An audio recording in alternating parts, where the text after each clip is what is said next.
যে মেয়েটাকে এতক্ষণ আমরা কেউ সামলাতে পারছিলাম না, সেই মেয়েটা এখন কত শান্ত। আমি এ বাড়িতে হাঁড়ি আলাদা করে দিলাম। জেঠু দিদির শরীরটা খারাপ, আমরা কেউ যাবো না। অন্তত আমরা কি একবার যাক, একবার দিদির কাছে যাব না। অনেক বড় মুখ করে তুমি কথা দিয়েছিলে ও কোনোদিন চন্দনার সামনে আসবে না, তখন সেই কথা রাখার দায়িত্বও তোমার। মোহনা, বড় মামার মেজাজ এখন তুঙ্গে, কেন ওনাকে? সুভাষ, প্লিজ প্লিজ এবার একটু থামো, একটু চুপ করো। দেখো, জেঠুমণি আমাদের বলছেন যা ঘটছে আমাদের বাড়িতেই ঘটছে। উনি এই বাড়িটা দু তরফে ভাগ করে দিয়েছেন। যা কথা হচ্ছে দু তরফের মধ্যে হচ্ছে। প্লিজ তৃতীয় তরফের কথা বলবার কোনো দরকার নেই এখানে। এটা তো আমাদের একটা পরিবার। ঝগড়াটা যেমন আমাদের, যদি সেটা মিটে যায় তাহলে সেটাও আমাদেরই। প্লিজ একটু চুপ করো সুভাষ। না রে দাদা, আর মিটমাট হবার নয় রে দাদা, আর মিটমাট হবার নয়। জেঠুই এরকম একটা সামান্য ব্যাপারের জন্য তুমি এতদিনের একটা সম্পর্কের মাঝে দেওয়াল তুলে দিলে। কি করে পারলে জেঠু? এতদিন যখন দিদি ছিল না তখন আমাকেই তো তোমরা মেয়ে বলে মানতে, মেয়ের মতনই তো দেখবে তুমি আমাকে। হঠাৎ দিদি আসার পরে এমন কি হলো জেঠু? কেন এরকম করছো? কেন এরকম বদলে গেলে জেঠু? কেন বদলে গেলে?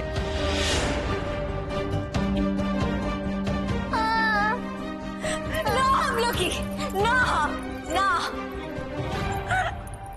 এই যে এই লাইনটা দেখছো, এই লাইনটা একটা পাঁচিলের মতো। ওইদিকে আমি তুমি যাব না, যাব না। আমাদের আর যেতে নেই ওপারে।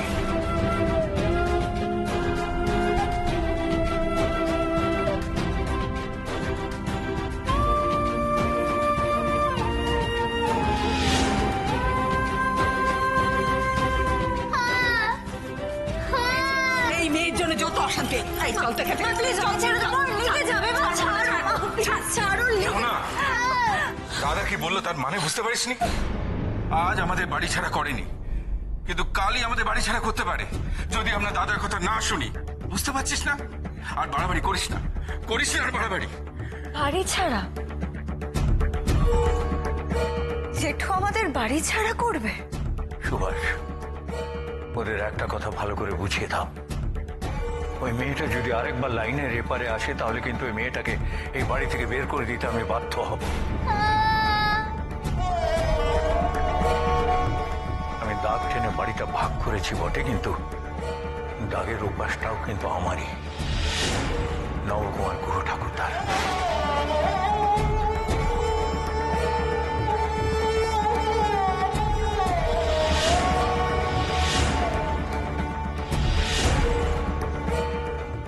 আমি থাকতে দিয়েছি এই কথাটা যেন ওরা মনে রাখে।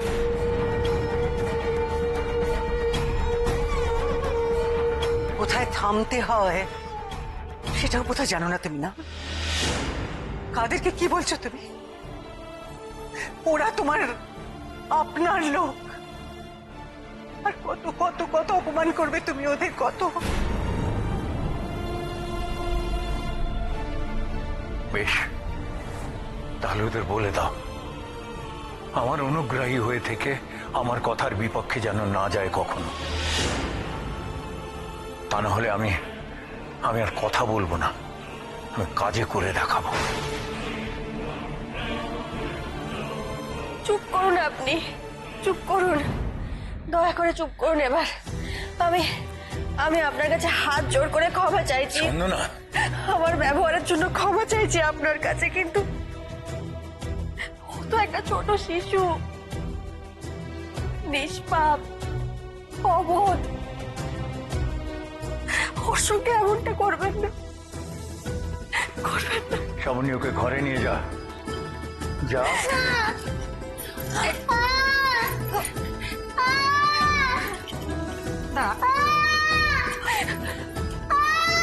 না না, তোকে আমি কোথায় যেতে দেবো না। দাঁড়া এখানে, চুপ করে দাঁড়া। আমিও একটা কথা বলে দিচ্ছি, আমি আমার মেয়েকে আগলে রাখবো। দরকার হলে তাকে আমি ঘর থেকে কোথাও বেরোতে দেব না, যাতে আমার মেয়ে শুধু আমার মেয়েই হয়ে থাকে। কোনো পুতুল দিয়ে তাকে যেন ভোলানো না যায়।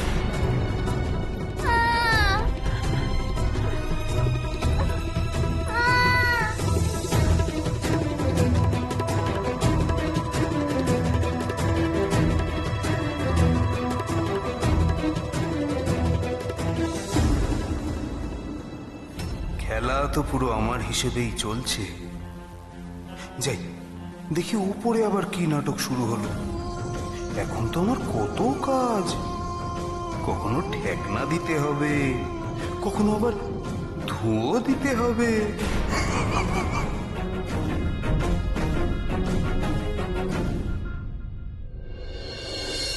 শোনো বলছি, কেন কেন এরকম ছেলে মানুষই করছো তুমি? কেন বাড়িটাকে দুটুকরো করছো এইভাবে? তুমি কেন বুঝতে পারছো না যেভাবে আমরা কেউ কেউ ভালো থাকবো না? শুনছো শুনছো তুমি আমার কথা? এতদিন ধরে নিজে হাতে যা কিছু গুছিয়ে রেখেছো, আজ তা এইভাবে নিজেই ছড়িয়ে ফেলে দেবে বলো? শোনো না প্লিজ, আমি একটু কথা বলতে চাই তোমার সঙ্গে। আমার কথা শোনো, শোনো, শুনতে পাচ্ছ আমার কথা? শোনো না, পারো না পারো না পারো না তুমি আমাদের সকলের মুখের উপরে এভাবে দরজা বন্ধ করে দিতে পারো না। নিলয়, মোহনা আমাদের ছেলে মেয়ের থেকে কোনো অংশে কম নয়। কষ্ট পাচ্ছে ওরা, ভীষণ কষ্ট পাচ্ছে। আচ্ছা ছেলে মেয়ের কষ্টও কি তুমি বুঝবে না? না না, এ কিছুতেই হতে পারে না। হাল ছাড়লে হবে না, আমায় দেরি হয়ে যাওয়ার আগে সবকিছু সামলে নিতে হবে, সবকিছু।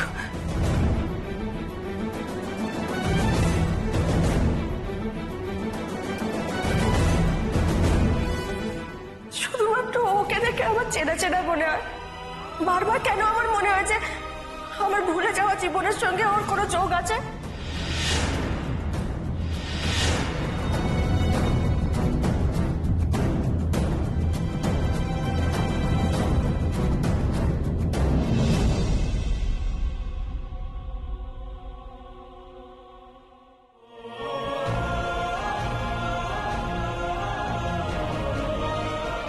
মা, মা, আমার বড্ড ভয় হচ্ছে মা। দয়া কর মা, দয়া কর।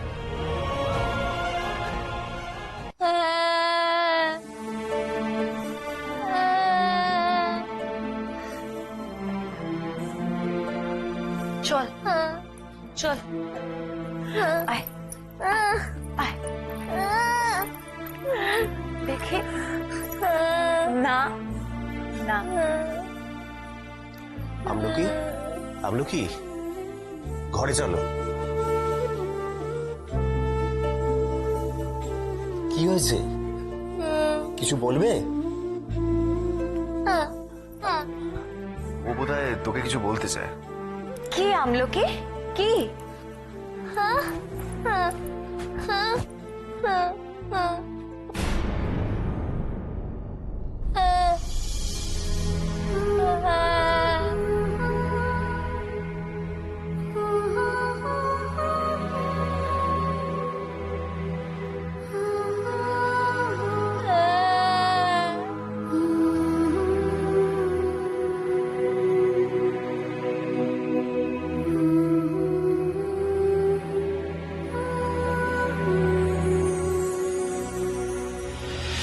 কি ব্যাপার বলো তো? তুমি আমাকে জোর করছো কেন? কেন যেতে দিচ্ছ না? কথা শোনো চন্দনা, তুমি নিচে যেতে পারবে না। তোমার বারণ আছে নিচে যাওয়ার। তুমি কে? কে আমাকে আটকানো? আমার কথা শোনো, আমি বারণ করছি তো তুমি নিচে যেতে পারবে না।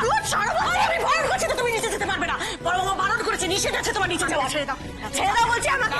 আমার মাথা ঠিক নেই, আমি যা খুশি করে ফেলতে পারি। ছেড়ে দাও আমাকে, ছেড়ে দাও বলছি। চন্দনা, আমার কথাটা শোনো, তুমি এখানে চুপ করে বসো। একদম যাবে না তুমি নিচে, চুপ। এত কেন টান মা চন্দনার মেয়েটার প্রতি? কেন ওকে কাছে পেতে ও এরকম পাগল হয়ে উঠেছে? আমার যে মনে হচ্ছে মা, ওই মেয়েটার সাথে চন্দনার অতীত জীবনের কোনো গভীর যোগাযোগ আছে। তাই তো আমি এত কঠিন হয়ে পড়েছি মা। চন্দনাকে হারাতে চাই না বলে আমি এত কঠিন হয়েছি মা। আমাকে বড় ভয় হয় মা, ভয় হয় ওই আমলকির জন্য যদি চন্দনার অতীত জীবনের স্মৃতি ফিরে আসে, তাহলে তো আবারও ফিরে যাবে ওর সেই অপদার্থ বরের কাছে।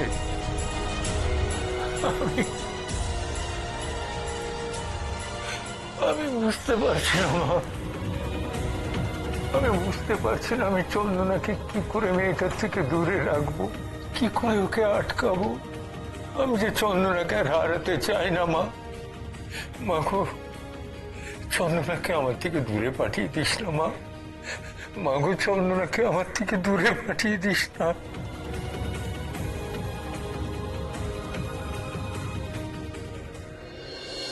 এটা ঠিক হচ্ছে না মোহনা। একটা বাচ্চা মেয়েকে বাড়িতে এনে তাকে তিলে তিলে কষ্ট দেওয়া এটা ঠিক নয়। শোন, তুই যে ওর ভালো চাস এটা এ বাড়ির কজন বোঝে? কেউ বোঝে না, জেঠুমনিও নয়। দাদা শোন, আমি ওকে জেঠুর কাছ থেকে যেভাবেই হোক দূরে রাখবো। তাহলেও কিচ্ছু হবে না মোহনা। ওর এ বাড়িতে থাকা না থাকাটা জেঠুমনির কাছে একটা প্রেস্টিজ ফাইট হয়ে দাঁড়িয়েছে। আর জেঠুমনিকে ধোঁয়া দেওয়ার লোকেরও অভাব নেই এ বাড়িতে। শোন, এ বাড়ির কেউ ওর ভালো চায় না। আমি রাখবো ওর খেয়াল। তুই শুনছিস? আমি ওর খেয়াল রাখবো, কাউকে রাখতে হবে না। আজকে এখানে দাঁড়িয়ে আমি তোকে কথা দিচ্ছি, আমি নিজেকে কথা দিচ্ছি। কি করে ওর ভালো রাখবি তুই? তুই দেখতে পাচ্ছিস না ও কেমন এদিক ওদিক তাকিয়ে দেখছে চন্দনার জন্য? কি করে ভালো রাখবি? ওকে ভোলাতে হবে, ওকে ভোলাতে হবে। দাদা 1 মিনিট। কোথায় যাচ্ছিস?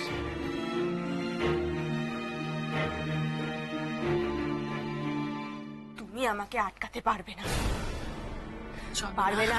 তুমি আমার চন্দনার কথা শোনো, আমাকে যেতেই হবে। তুমি কেন বুঝতে পারছো? চন্দনা ছাড়া না, তুমি একদম যাবে না। বারণ করছে তো আমাকে। কেন যাচ্ছ তুমি? আমাকে আজকে আটকাতে পারবে না।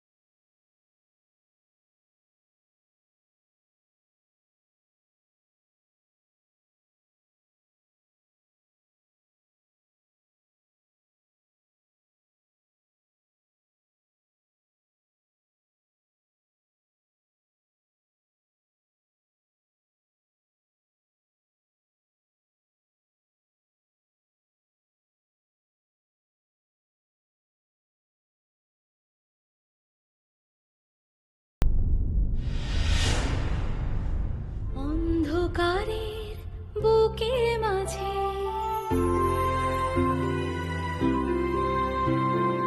অন্ধকারের বুকের মাঝে আশা সেজনাকি ভালোবাসার গহীন ভাষায় নেই কোনো তার ফাঁকি।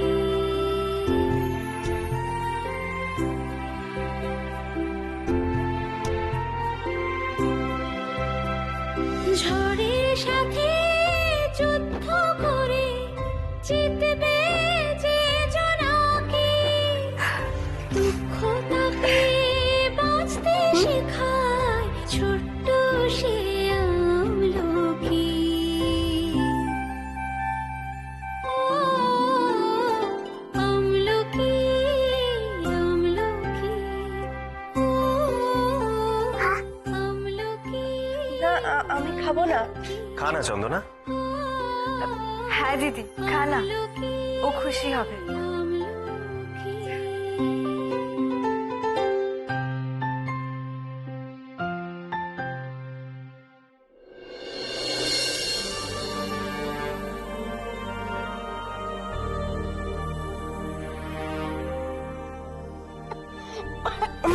কি হলো?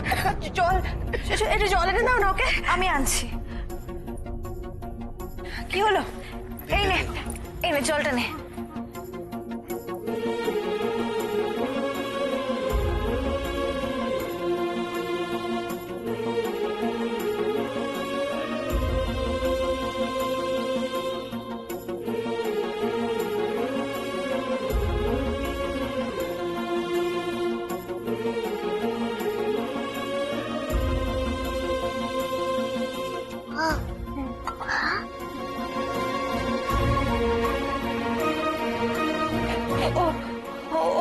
কি বলছে?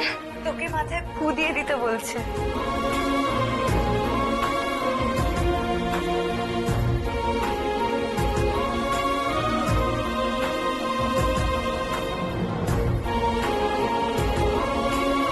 তুমি ঠিক আছো? হ্যাঁ?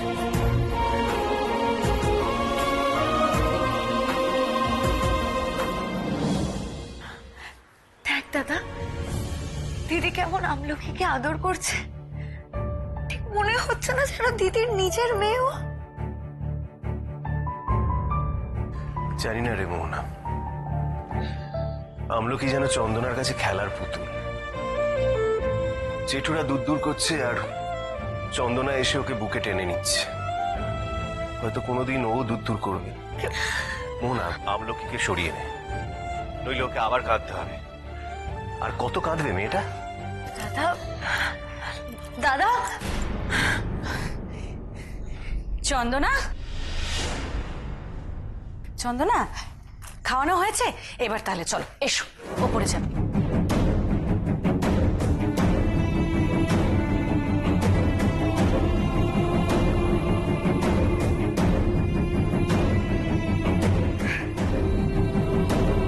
আচ্ছা তুমি তো বললে না আমাকে,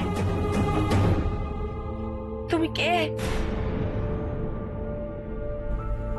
কে হও আমার? কেন তোমাকে দেখলে আমার আমার খুব কাছের মনে হয়?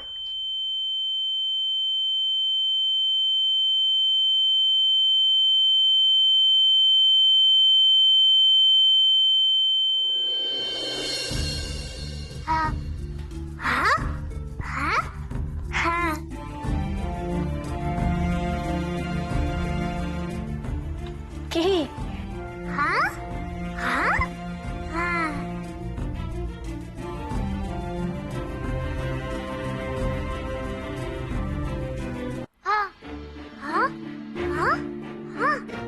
তুমি কি বলছো? আমি কিছু বুঝতে পারছি না।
কোথায় দেখেছি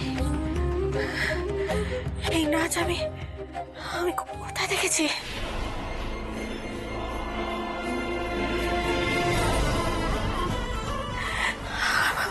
আমার কেন মনে পড়ছে না দিদি? এই নাচটা আমি কোথায় দেখেছি? ও, ওই নাচটা আমি আমি আমি দেখেছি ওই নাচটা। হ্যাঁ দিদি, তুই একটু শান্ত হ, আমি বলছি। মনে করতে পারছি না। তুই দেখেছিস নাচটা? কেন মনে হচ্ছে বলতো? দিদি জানিস, তুই যখন ছোট ছিলিস তুই ঠিক এরকমই নাচতিস। আমি আমি নাচতাম? হ্যাঁ হ্যাঁ, তুই নাচতিস তো। আমি আমি এমন ভাবে নাচতাম কিন্তু না না, আমি দেখেছি। আমি আমি কেন মনে করতে পারছি না? শোনো, এটাই সুবর্ণ সুযোগ। এটা সুন্দর করে সিন ক্রিয়েট করে চন্দনাকে পাশে নিয়ে এসে যাও। এখন সিনক্রেট করলে হবে না, আমাদের জানতে হবে মেয়েটার নাচ দেখে চন্দনা এরকম কেন করছে।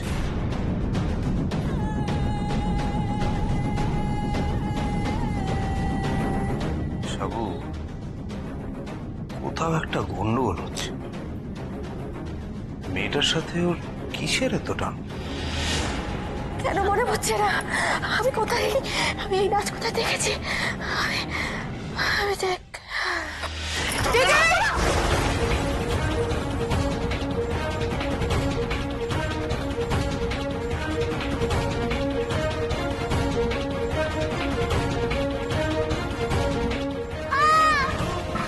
এই, যাবি না, একদম ওদিকে যাবি না।